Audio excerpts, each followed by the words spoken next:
Muhammadin wa ba'du. Assalamualaikum warahmatullahi wabarakatuh. Waalaikumsalam. Qala al-musannif rahimahullahu ta'ala wa nafa'ana bihi wa bi'ulumihi fid dharain amin ya rabbal alamin.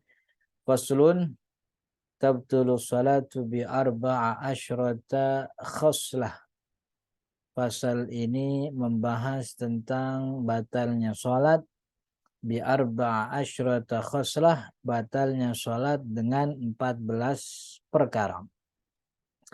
Walaupun sebenarnya lebih daripada ini ya, kalau memang ingin diurai lebih lama, lebih jauh. Tapi 14 ini adalah sesuatu yang mungkin paling sering terjadi begitu di antara pembatal-pembatal sholat yang lain.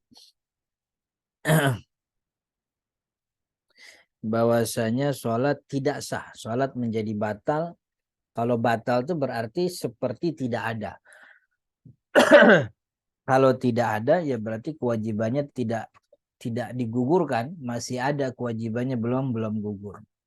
Kalau ditanya orang yang udah sholat Ustaz, kemudian salah satu dari 14 ini terjadi begitu. Itu dapat pahala apa enggak ya? Pahala itu kan memang tergantung dengan ibadah. Kalau ibadahnya tidak ada ya pahalanya tidak ada. Tapi kata Imam Nawawi, orang yang sudah melakukan sholat, kemudian melakukan pembatal sholat tanpa sengaja. Jadi ada beberapa pembatal nih yang dikerjakan sengaja batal, tapi kalau tidak sengaja tetap batal, begitu. Jadi ada yang dikerjakan sengaja, nggak sengaja tetap batal. Seperti misalnya wudhu, harus harus suci. Ada orang yang wudhu maghrib, kemudian setelah maghrib dia wirid, dia berzikir. Kemudian ketika zikir katakanlah dia kentut misalnya. Nah setelah kentut tuh dia pengen wudhu cuman males lah. Nantilah tunggu sekalian azan isya.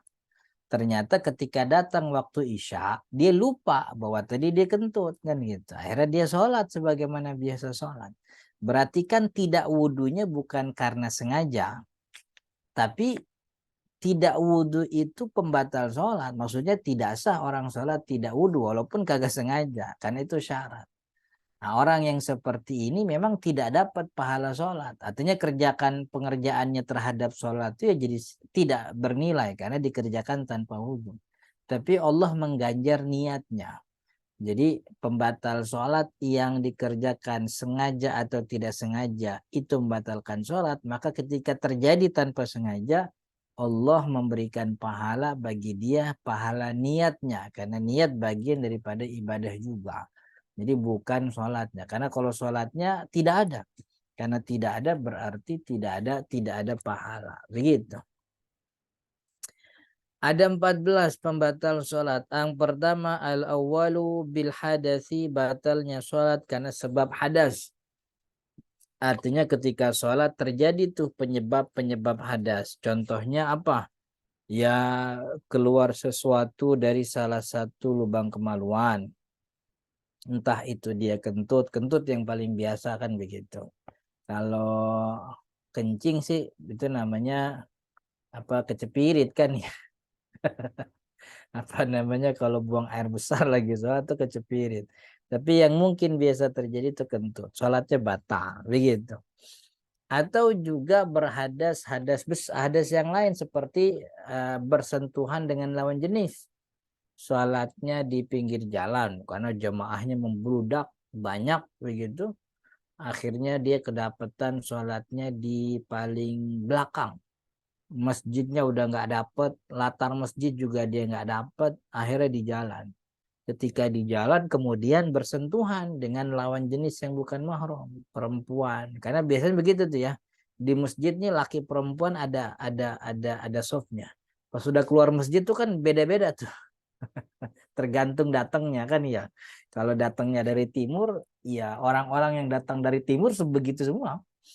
Ya bersolat Id biasanya tuh ya. Jadi jemaah perempuan laki dari mana-mana.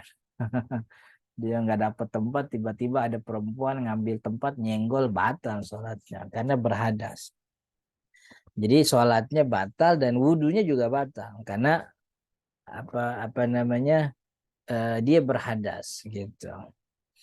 Maka dia harus wudhu lagi begitu. Beda kalau kemudian ketika ada orang yang berdarah misalnya. Darah itu kan tidak membatalkan wudhu. Jadi ketika orang sholat, katakanlah ada bisulnya tuh. Lagi sholat begitu, kemudian dia punya bisul. Ini bisul lo dijagain nih. Dijagain sampai meniran tuh. Kan ada ya orang yang bisul tuh dirawat sama dia gitu. Ntar dia ngecusnya tuh pas sudah merah banget. Itu ada kesenangan sendiri, kesenangan tersendiri tuh kayak gitu tuh. Saya sih belum pernah ngerasain. Cuman saya punya teman begitu ada. Emang bisul tuh dirawat sama dia. Udah dirawat baik-baik pas lagi sholat ketabok itu sama bocah misalnya. Bocah lagi main di masjid. Lagi lari-larian. Kan darah tuh keluar. Yang batal tuh sholatnya. Tapi wudhunya tidak batal. Wudhu tidak batal. Cuman gara-gara darah keluar dari badan. Yang membatalkan itu keluar sesuatu dari lubang kemaluan kan ya. Tapi wudhunya tidak batal, cuman sholatnya batal. Kenapa sholatnya batal? Karena ada najis di badannya gitu. Jadi tinggal dielap aja najisnya, sholatnya lanjutin. Ya mulai dari awal maksudnya gitu. Jadi yang pertama membatalkan sholat kalau dia berhadas. Nah, hadas ini dikecualikan bagi orang-orang yang memang daimul hadas. Daimul hadas itu orang yang memang hadasnya tidak berhenti-henti, yaitu orang yang beser. Beser kentut, beser kencing, itu kalau dia keluar air kencingnya ketika sholat dimaafkan. Karena emang dari awal orang ini kan dimaafkan. Jadi dari awal orang ini punya ketetapan khusus bahwa orang ini wudhunya bukan untuk ngangkat hadas. Karena hadasnya tidak pernah berhenti. Orang ini wudhunya untuk boleh sholat. Makanya niatnya nawaitul wudhu'a listibahati sholat. Bukan liraf'il hadas, tapi listibahati sholat. Kemudian wudhunya tidak boleh di luar waktu sholat. Harus sudah masuk waktu sholat baru wudhu. Kemudian yang ketiga antara wudhu dan sholat langsung. Tidak boleh ada jeda. Jadi wudhunya nggak bisa nyimpen tuh. Harus langsung sholat. Kemudian selesai sholat hilang udah wudhunya. Begitu. Maka ketika di dalam sholat itu dia kentut, dia kencing, nggak apa-apa ya karena emang dia orang beser gitu. Syarat-syarat yang tadi dijalankan, kemudian ketika sholat kencingnya keluar, kentutnya keluar, ya nggak batal sholatnya. Karena emang dia adalah orang yang dimaklumi. Karena sebab daimul hadas, dia dah hadasnya terus-terusan keluar. Jadi orang yang berhadas batal, batal sholatnya. Kemudian yang kedua yang batalin sholat biwuku'in najasati, adanya najis in lam tulqa halan min ghairi hamlin. Badannya terkena najis atau pakaiannya terkena najis in lam tulqa halan min ghairi hamlin, kalau najis itu tidak segera dihilangkan. Jadi dibiarin aja. Dibiarin seukuran lebih dari kadar tumaknina. Kadar tumaknina itu kira-kira 3 detik lah. Subhanallah. Atau 4 detik. 1, 2. Dilihatin itu. Lagi sholat kemudian kejatuhan tai burung misalnya. Dilihatin tai burungnya. Kagak segera dihilangkan. Gitu. Batal sholatnya. Lebih dari ukuran tumaknina 4 detik. Tapi kalau najis itu jatuh kemudian langsung dihilang. Cara syarat menghilangkannya tidak boleh diambil pakai tangan. Kalau ngambil pakai tangan sholatnya batal. Jadi cara menghilangkannya tuh cukup kalau bahasa digebrakin ini bajunya. Kita kan terbang tuh begitu.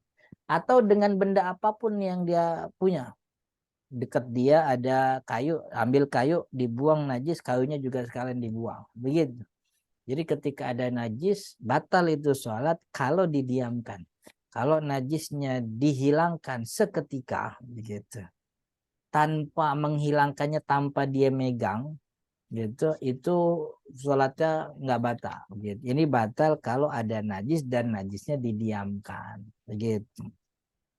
Kalau najisnya ketemu habis sholat, Ustaz, ketemu habis sholat, tergantung nih nemunya di mana. Nemunya udah di rumah nemunya pas habis selesai sholat. Assalamualaikum warahmatullahi wabarakatuh. Assalamualaikum warahmatullahi wabarakatuh. Dia lihat, di bajunya ada tai nih. Ada tai burung. Maka sholatnya pasti batal. Karena tai itu udah pasti ada ketika dia sholat. Begitu. Tai itu ada ketika dia mau batal. Tapi kalau dia nemunya di rumah, ada tai burung nih. Ada kemungkinan bahwa tai burung itu jatuhnya setelah dia sholat. Karena jarak dari rumah, jarak dari masjid sampai ke rumah itu dia ngelewatin apa itu yang namanya ada kebun, ada pohon-pohonan di mana ada burung.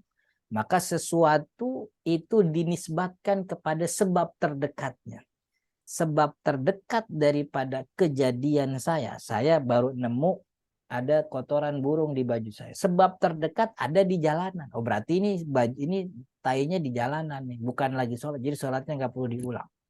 Tapi kalau pas nemunya selesai sholat, berarti kan sebab terdekatnya ya nggak ada.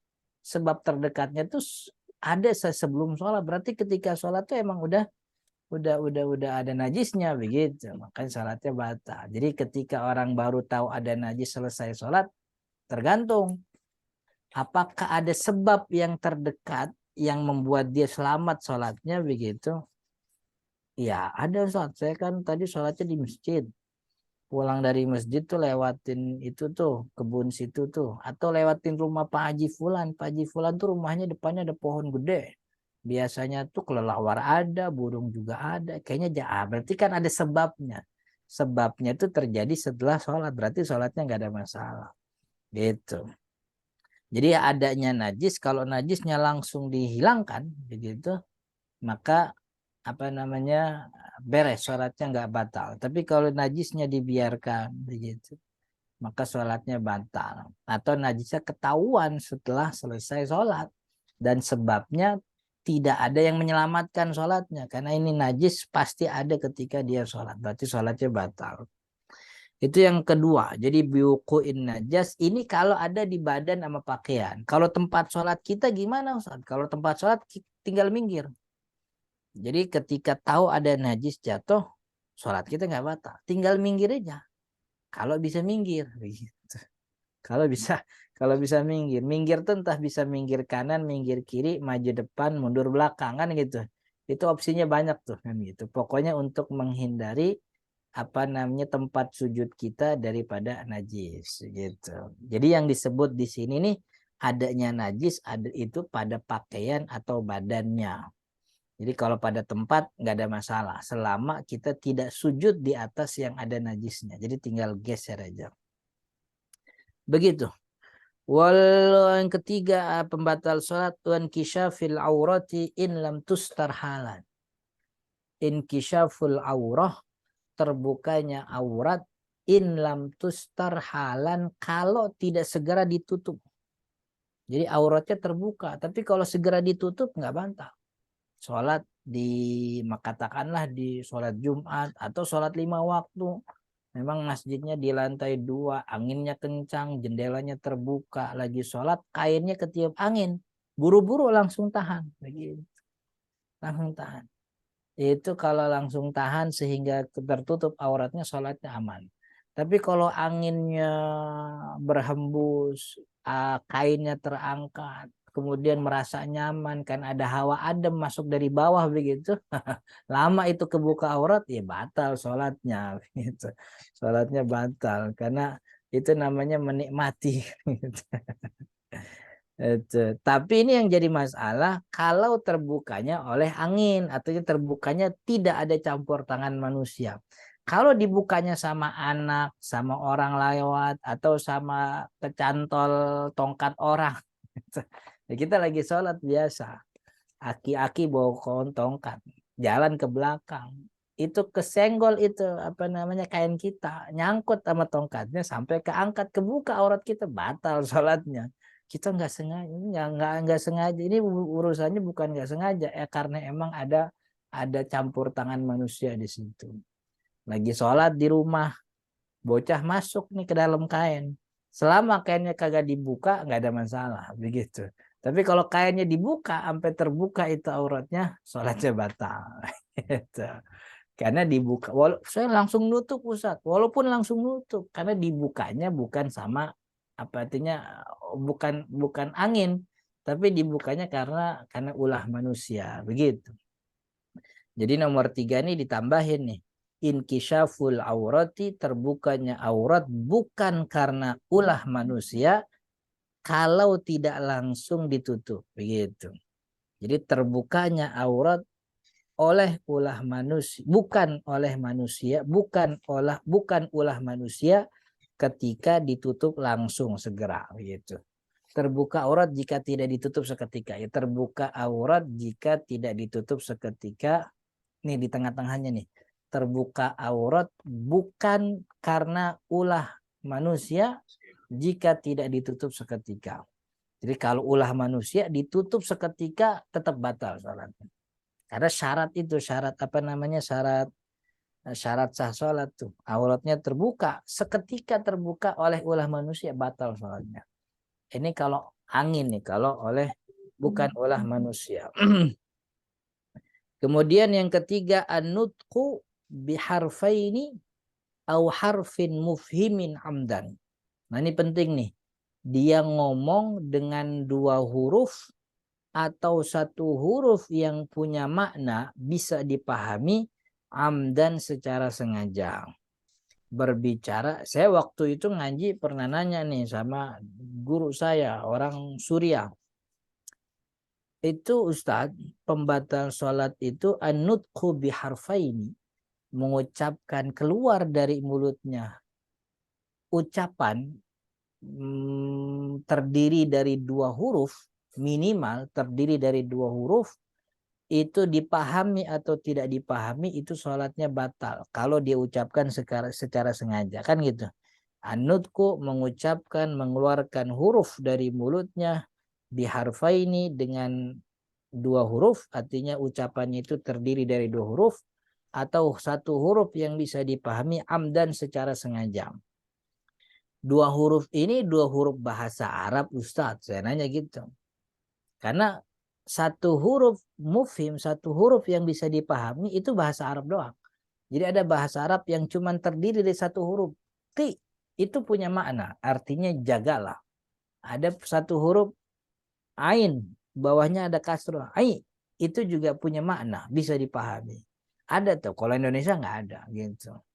Nah, ini yang saya nanya, ini 2 huruf yang dimaksud 2 huruf ini 2 huruf bahasa Arab atau 2 huruf apa gitu. Lalu beliau menjawab 2 huruf dari bahasa yang dipakai oleh orang yang sholat tersebut gitu.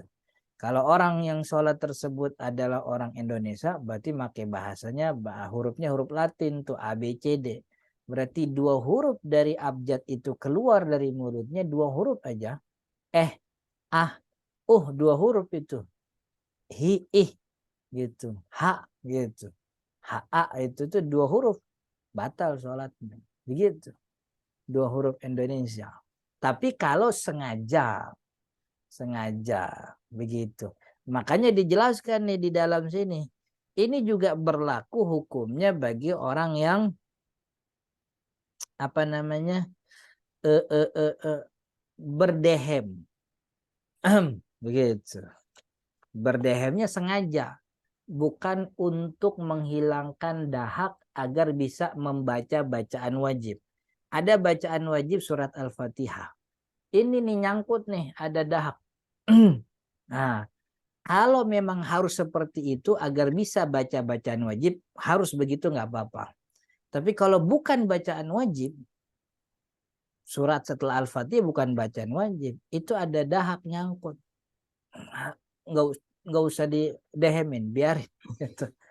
Karena itu kalau berdehem keluar itu 2 huruf gitu. Jadi makanya biasain tuh harus diam. Ini kebiasaan diam di dalam sholat ini, kalau saya ngelihatnya sekarang udah menjadi sesuatu yang apa namanya susah ditemui gitu. Sekarang berisik itu masjid mushola masih banyak berisik, padahal itu membatalkan sholat begitu. Jadi kalau orang itu ngucap sengaja begitu sholatnya batal gitu. Nah termasuk yang disebut adalah berbicara tadi tanahnu, berdehem, Nah, termasuk juga kata Syekh Nawawi Banten, aninul buka. Anin, apa anin? Anin itu nangis. Gitu. Itu batalin sholat itu. Gitu. Nah, ini yang jadi masalah. Saya kalau ngomong kayak gini kayaknya berasa aneh sendiri. Ustaz, bukannya kalau sholat nangis itu bagus? Enggak ada yang bilang. Sependek saya belajar dari dulu sampai sekarang, nangis di dalam sholat kagak boleh. Karena kalau nangis berarti dia mengeluarkan perkataan manusia di dalam sholat. Padahal sholat nggak boleh ada perkataan manusia itu. Kalau tibang senyum boleh. Lagi sholat senyum. Nggak ada suaranya. Tapi kalau udah keluar suara, ah, dia nahan ketawa. Keluar, batal sholatnya. Tapi kalau senyum nggak batal. Bersedih tanpa ada keluar suara. Nangis matanya bersedih. Nggak apa-apa. Cuman kalau nangis sampai gitu, itu batal sholatnya begitu. Sholatnya batal. Ya kecuali ada semacam rintihan ketika baca ayat. Yang keluar itu suara Al-Quran. Kan ya, wasiqal ladzina sambil rada merintih karena melihat apa namanya paham apa yang dibaca itu memang menakutkan, ini ancaman. Jadi yang dia tangisi itu dia tidak mengeluarkan suara tangisan, tapi dia mengeluarkan ayat Al-Qur'an dengan bersedih gitu. Ya itu nggak ada masalah karena yang keluar dari mulutnya itu suara Al-Qur'an, ayat Al-Qur'an. Kalau yang keluar suaranya nangis begitu, paham juga kagak ayatnya dia nangis gitu. Lu kenapa nangis? Iya gue gak tahu artinya makanya gue nangis gitu. Kan batal sholatnya begitu. Itu sampai ada ustadz loh, sampai ada ustadz ngomong untuk kalau sholat itu yang bagus meresapi, kalau perlu nangis nggak apa-apa nangis, kagak boleh gitu. Kalau mau nangis ntar habis sholat doa kan gitu. Nangis dah tuh, boleh dah tuh. Ya kan sebutin dah tuh utang dari A sampai Z biar nangis boleh nggak apa-apa, tapi kalau lagi sholat mah nggak boleh. Lagi itu karena ada dua huruf keluar batal sholatnya. Nangis udah berapa huruf tuh, gitu kan. Jadi nangis itu ketika di luar sholat, di dalam sholat nggak boleh ada tangisan. Pernah nggak ada riwayat Nabi Muhammad nangis dalam sholatnya? Nggak ada. Nggak pernah ada. Sekhusyuk-khusyuknya orang, tidak ada yang lebih khusyuk daripada Nabi Muhammad. Dan nggak pernah kita dapat ada Nabi Muhammad apa namanya menangis di dalam sholat. Mengulang ayat, iya. Nabi Muhammad mengulang ayat karena sedih gitu. Gimana ayat yang pernah diulang oleh Nabi Muhammad SAW? Saya pernah nulis itu tulisannya soal Nabi Muhammad itu seperti melobi gitu kepada Allah. Ayat apa itu? Aduh ya Allah saya lupa. Jadi apa namanya fa in tu'adzibahum fa innahum ibaduk. Fa in tu'adzibahum fa itu baca cari ayatnya. Jadi penasaran nih. Fa in tu'adzibahum fa innahum. Nah, surat Al-Maidah ayat 118. In tu'adzibahum fa innahum ibaduk wa in taghfir lahum fa innaka antal azizul hakim. Itu diulang. Nabi Muhammad pernah sholat malam, bacaan yang diulang tuh ini diulang-ulang. Fa innahum jadi ini Nabi Muhammad lagi ibaratnya, ya Allah kalau engkau azab mereka, kasihankan mereka hambamu gitu. Kalau engkau mengampuni mereka, ya iya kan kau maha pengampun gitu. Maksudnya supaya kita ini kagak disiksa sama Allah. Nabi Muhammad mengulang-ulang ayat itu. Tapi nggak pernah ceritanya ada Nabi Muhammad sholat sambil nangis gitu. Itu sependek yang saya tahu daripada riwayat-riwayat Nabi Muhammad sholat.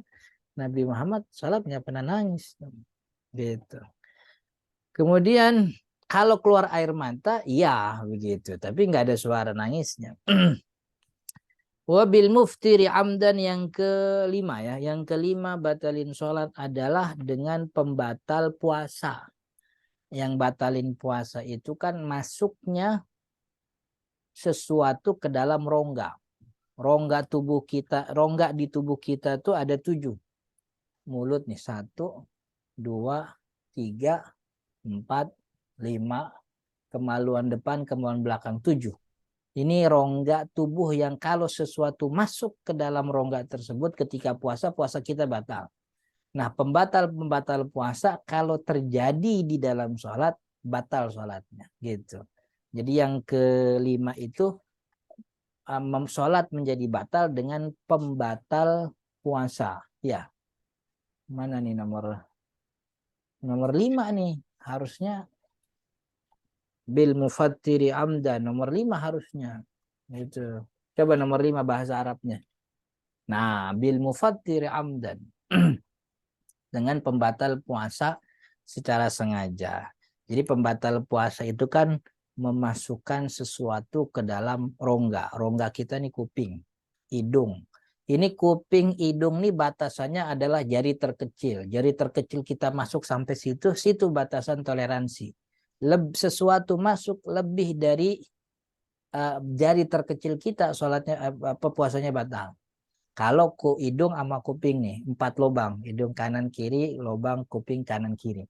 Kalau mulut itu maksimalnya makhraj huruf H.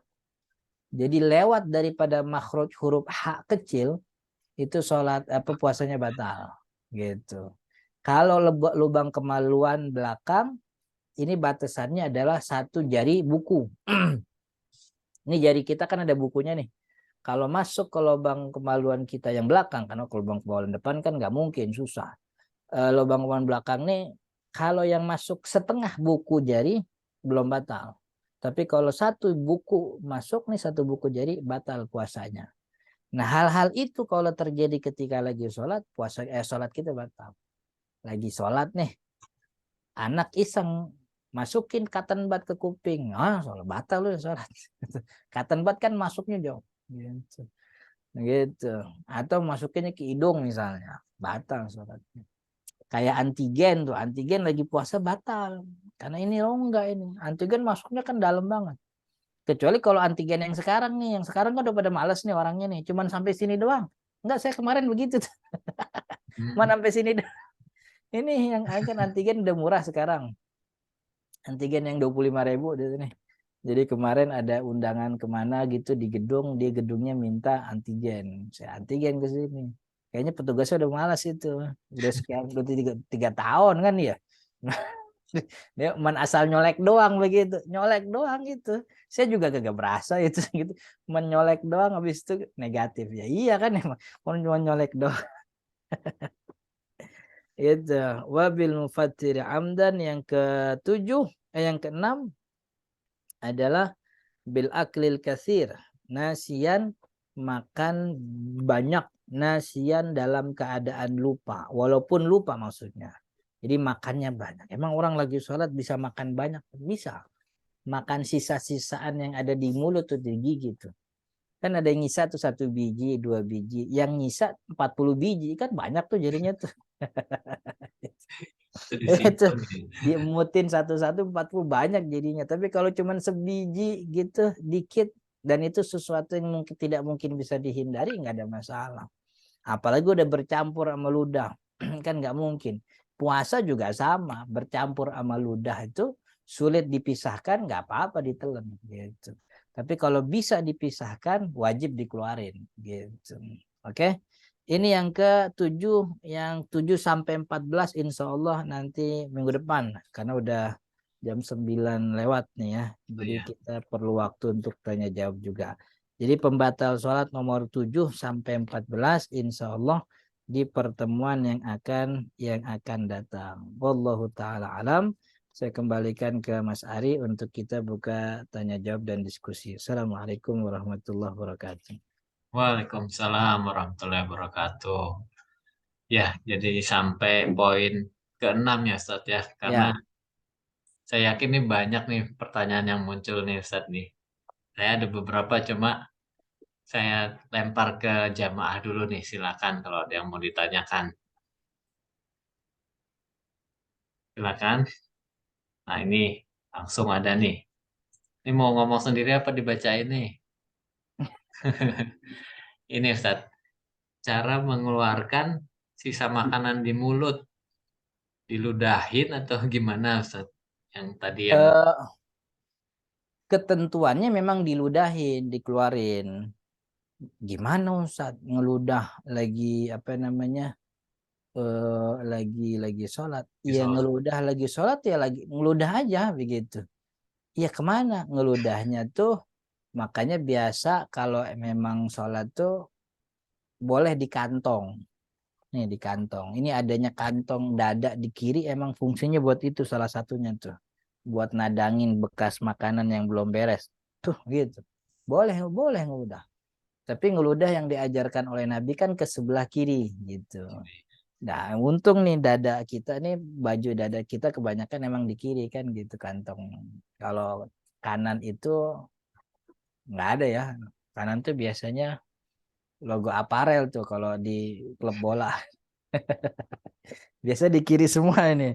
Iya Gitu. benar di kiri Ustaz. Atau pakai sapu tangan. Kita punya sapu tangan kita keluarin, masukin lagi kantong. Itu yang paling bagus tuh begitu. Jadi ngambil sapu tangan gitu. Ini gerakan tangan ngambil sapu tangan kan cuma satu kali gerakan. Jadi gerakan tangan tuh bersedekap nih.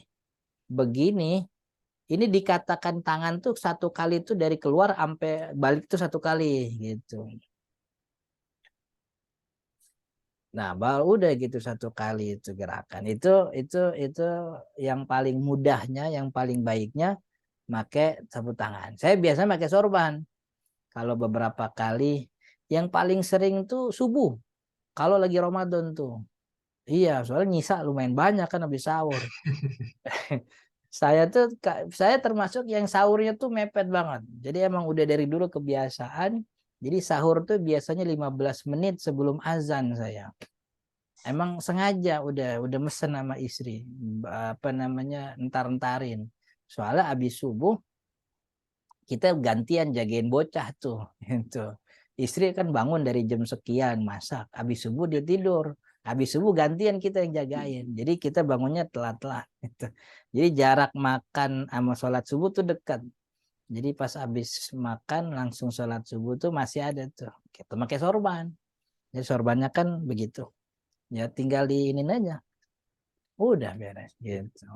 Itu kan najis. Enggak, ludah mah kagak najis. Ludah kagak najis, air liur bukan najis begitu.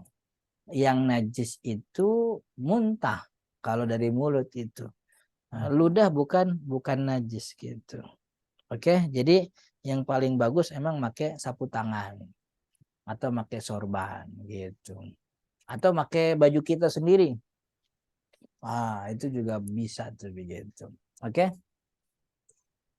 Ya, ya kalau Ustaz. Ini udah ada lagi nih. Eh, Pak Ustadz, saya baru tahu kalau yang membatalkan puasa salah satunya itu memasukkan sesuatu ke kuping.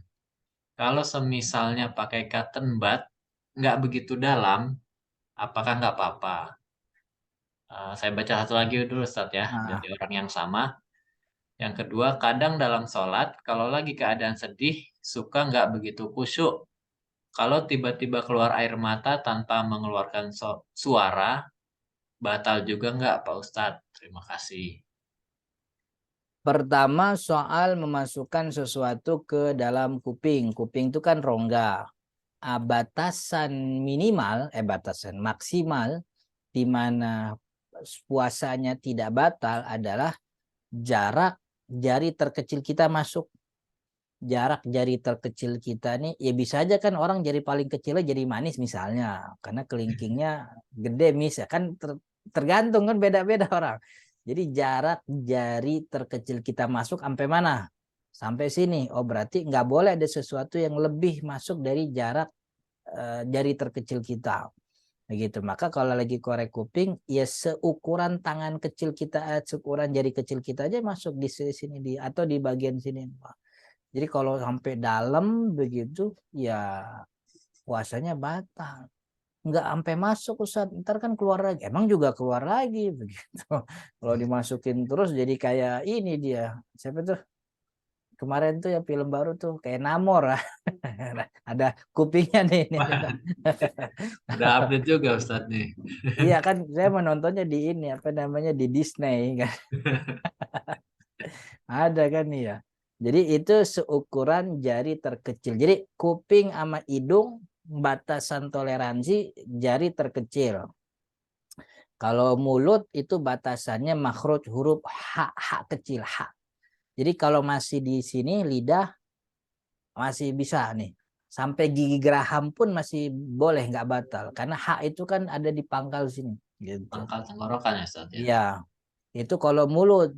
Jadi kuping, hidung sama kuping batasannya jari terkecil. Kalau mulut batasannya makhraj huruf H kecil. Ada ulama yang bilang makhraj huruf kho juga. Tapi kho sama H kan emang dekat.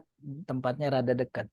Kalau kemaluan belakang batasan minimal, batasan maksimal itu jadi batal kalau apa namanya satu buku jari sudah masuk. Begitu.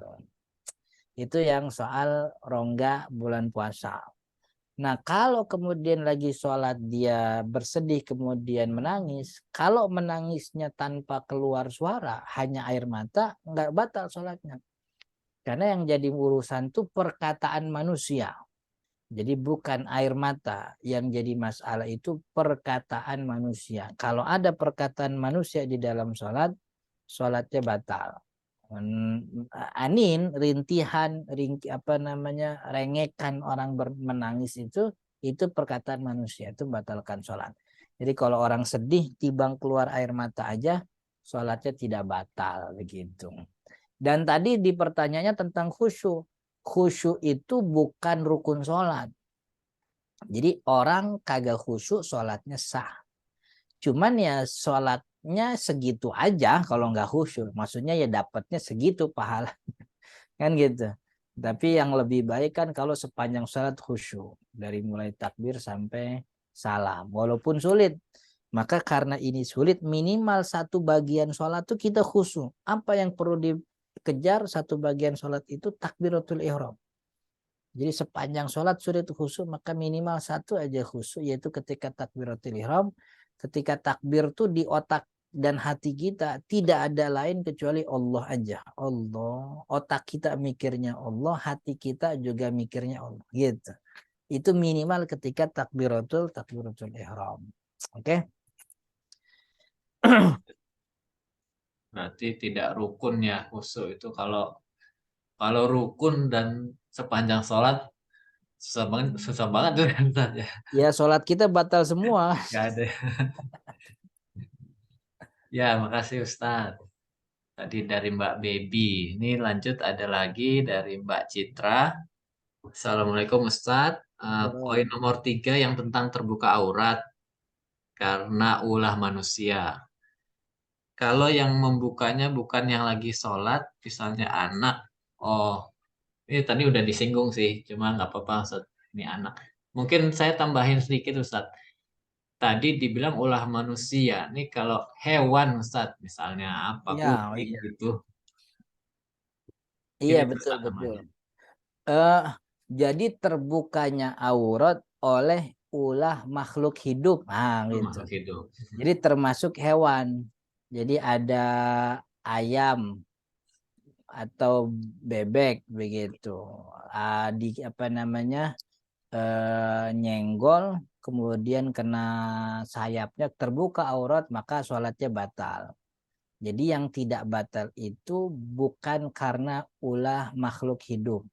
Karena alam, karena angin, atau angin yang terjadi gara-gara manusia. Misalnya apa namanya manusianya yang nyetel nyetel Terus kipas angin. angin gitu.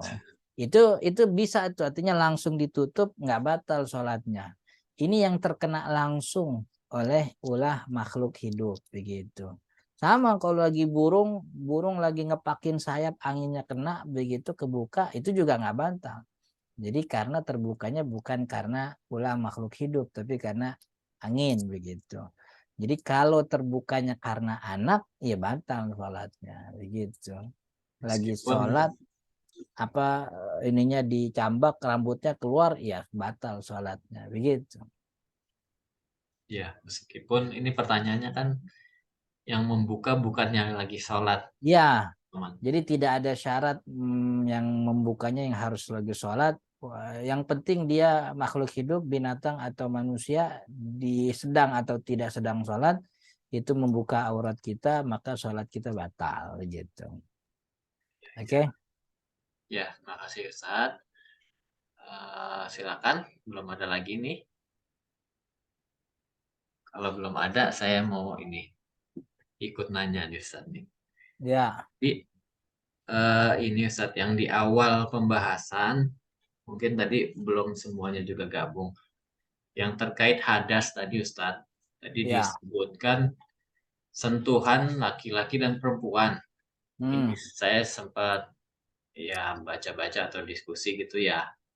Kan kalau nggak salah ada perbedaan pendapat ya Ustaz ya.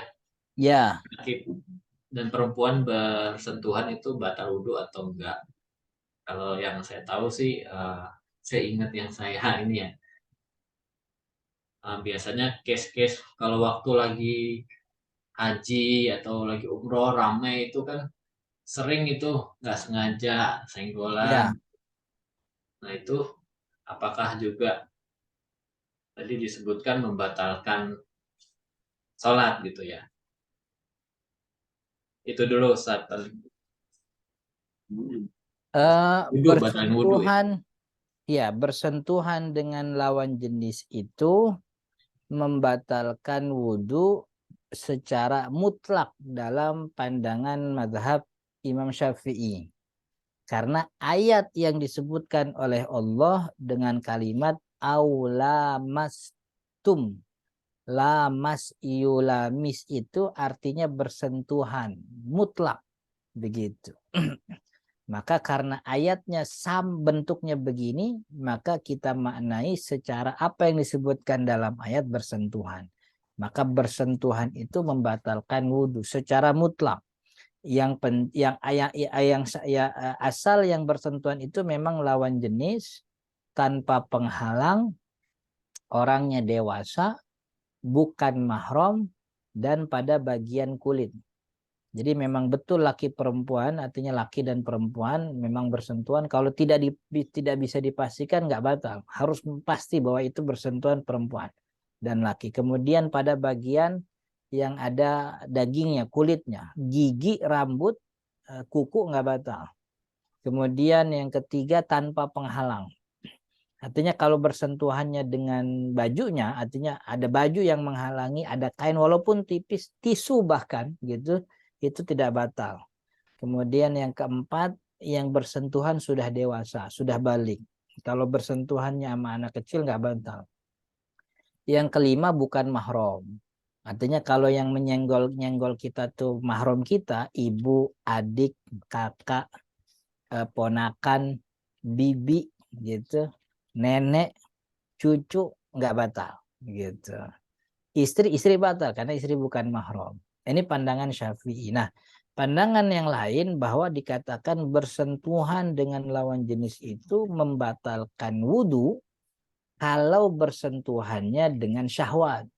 Ada dorongan syahwat. Ini mazhab Imam Ahmad bin Hambal dan juga mazhab Hambali dan mazhab Imam Malik ini gitu. Jadi bersentuhannya begitu. Batalnya kalau dengan syahwat. Artinya dengan istri kalau tanpa syahwat nggak batal. Bahkan dengan perempuan lain, perempuan asing bukan mahram, tanpa syahwat nggak batal wudhu. Nah, beberapa guru-guru kita menganjurkan kalau nanti kita umroh, kita haji, pakailah mazhab Imam, artinya untuk kondisi ini ikutilah mazhab Imam Ahmad bin Hambal.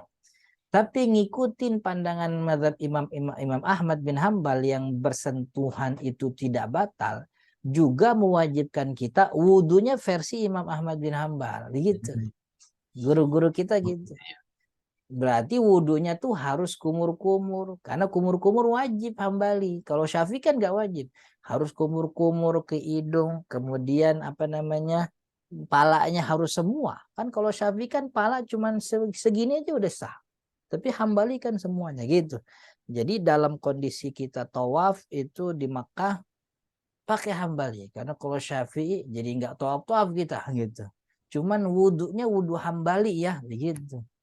Kumur-kumurnya harus, hidung harus, kepalanya harus semua.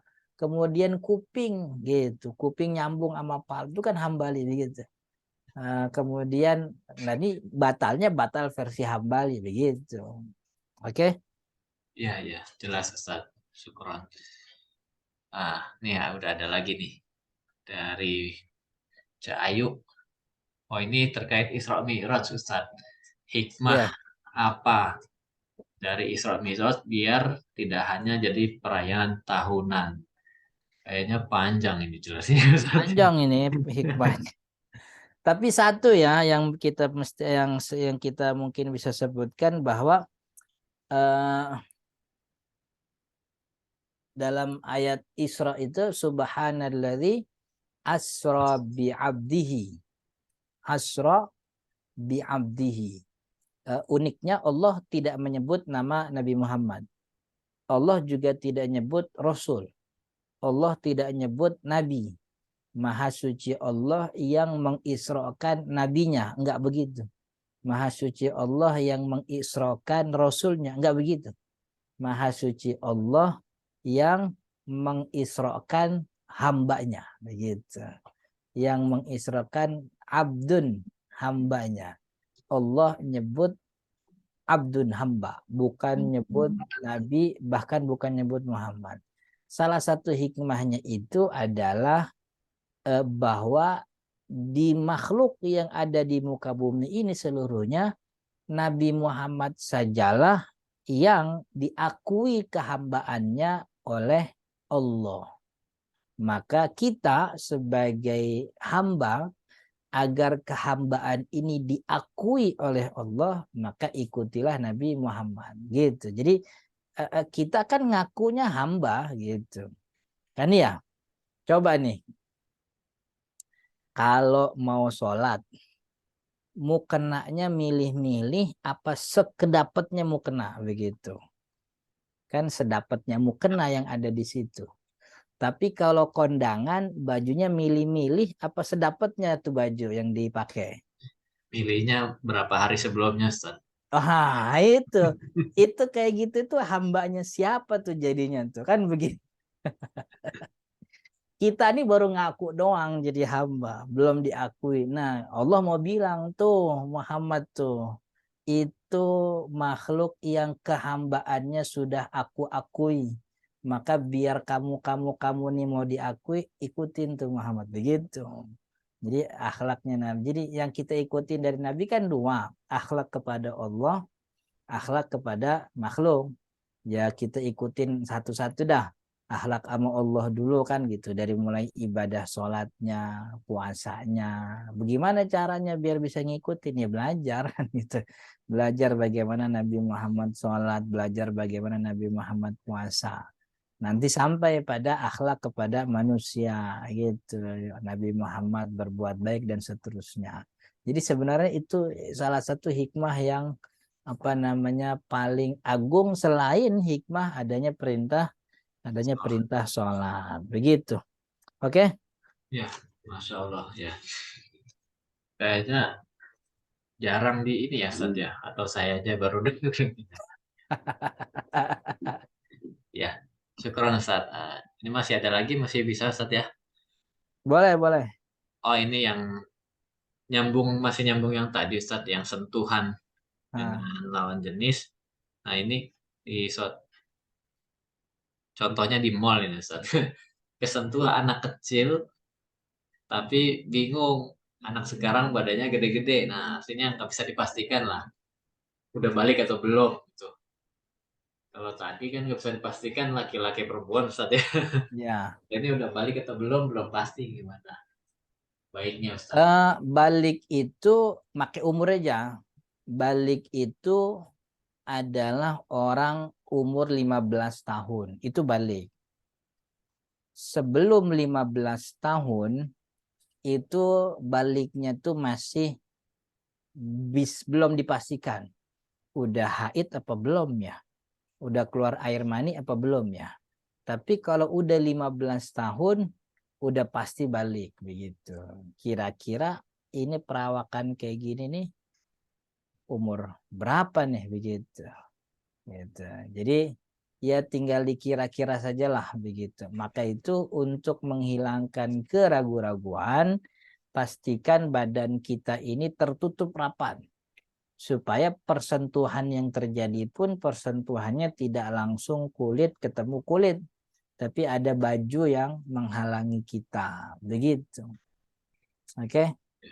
Antisipasinya lebih ke situ Ustaz ya. Ya. Daripada ngira-ngira umur orang bingung saat badannya gede-gede katanya Ustaz. Ternyata masih bocah gitu tapi badannya gede. Hmm. Nah kan, ada lagi mungkin kita sampai jam berapa Ustaz? Sampai setengah 10 mungkin saya. Ya, cukup. Ada lagi, teman-teman silakan. Kalau nggak ada saya nambah satu lagi ini Ustaz. Apa itu? Yang itu Ustaz, yang terkena najis yang segera dihilangkan. Tadi kan eh, dikibas ya atau dipakai benda gitu ya. Itu berlaku juga saat kalau najisnya yang sifatnya basah gitu yang Ya. kita tahu harus pakai air misalnya gitu. Uh-uh. Iya, kalau memang najisnya basah dan bisa begitu dan bisa dihilangkan dengan seketika seperti di congkel misalnya. Kita bawa apa namanya? Kita bawa sesuatu atau tongkat atau apapun lah gitu. Atau mungkin kita bawa semprotan air misalnya. Gitu. Dari kantong kita bawa semprotan, hilang. Yang penting bahwa najis itu dihilangkan tanpa kita pegang, tanpa kita bawa, begitu. Kalau memang bisa gitu, walaupun rada sulit ya kalau najisnya basah tuh. Karena kalau najis basah dia ngalir tuh begitu. Maka ya satu-satunya ya sholatnya batal, kemudian dia ganti bajunya begitu. Atau dihilangkan aja lah bagian itu, kemudian dibersihkan, disolat lagi dengan baju yang tadi yang tapi udah dibersihkan begitu. Jadi apa namanya najisnya itu baik kering atau baik basah, yang penting bisa dihilangkan segera tanpa harus memegangnya, sholatnya tidak batal gitu. Oke? Ya, oh, mungkin ini terakhir ini Ustaz ya. Ya. Eh, minta kiat-kiat untuk khusyuk sholat gitu Ustaz. eh Khusyuk sholat ini memang jadi PR buat semua ya gitu. Ya saya juga termasuk orang yang belum khusyuk-khusyuk amat sholatnya begitu. Tapi kalau di apa yang kita diajarkan untuk khusyuk sholat, yang pertama memang biasakan untuk siap sholat sebelum waktunya. Artinya sholatnya jam berapa nih? Ya kan udah masuk waktu zuhur. Tapi kan mungkin sholatnya setengah jam setelah itu gitu. Karena ada jeda antara azan sampai iqomah. Gitu. Artinya pastikan kita datang sudah siap sebelum sholat itu dikerjakan. Kemudian yang kedua, biasakan untuk sholat qobliyah. Karena sholat qobliyah itu membantu kita khusyuk. Artinya sebelum melaksanakan pertandingan utama, pemanasan. Supaya nanti pertandingan utamanya nggak kaget gitu. Artinya dia sudah terbiasa dengan gerakan yang khusyuk ketika qobliyah. Untuk nanti diulang lagi nggak ada masalah. Tapi kalau langsung sholat tiba-tiba itu kan kadang-kadang masih ke bawah tuh hawanya tuh gitu. Jadi stimulus. Jadi pertama sebelum waktu sholat sudah siap, kemudian biasakan qobliyah, kemudian yang ketiga jangan lupa berdoa minta apa namanya minta Khusyuk Ustaz. perlindungan. Benar. Jadi biasanya sebelum sholat itu ada doa yang dibaca oleh Nabi, Rabbi a'udzubika min hamazati syayatin wa Rabbi a'udzubika ayyahdurun. Ya Allah, lindungilah aku dari bisikan setan dan jagalah aku dari kehadiran dia di dalam sholat. Pakai bahasa Indonesia aja dah. Jadi sebelum takbiratul ihram doa, ya Allah jagalah aku dari gangguan setan dan jauhilah aku dari kehadirannya dalam sholat. Begitu. Kemudian yang keempat ini nih sifatnya teknis nih. Biasakan sholat itu memakai baju yang bersih dan wangi. Artinya yang nyaman, pakai wangi-wangian gitu. Itu membantu kita untuk ibaratnya membuat sholat dalam keadaan nyaman. Kalau sholatnya nyaman, insya Allah sholatnya khusyuk gitu. Itu mungkin yang bisa saya bagi sesuai dengan apa yang saya kerjakan begitu. Ada beberapa hal lain yang banyak disebutkan oleh para ulama begitu ya.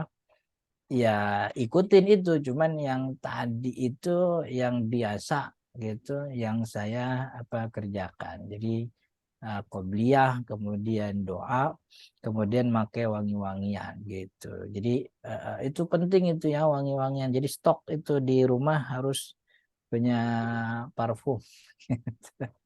Oke.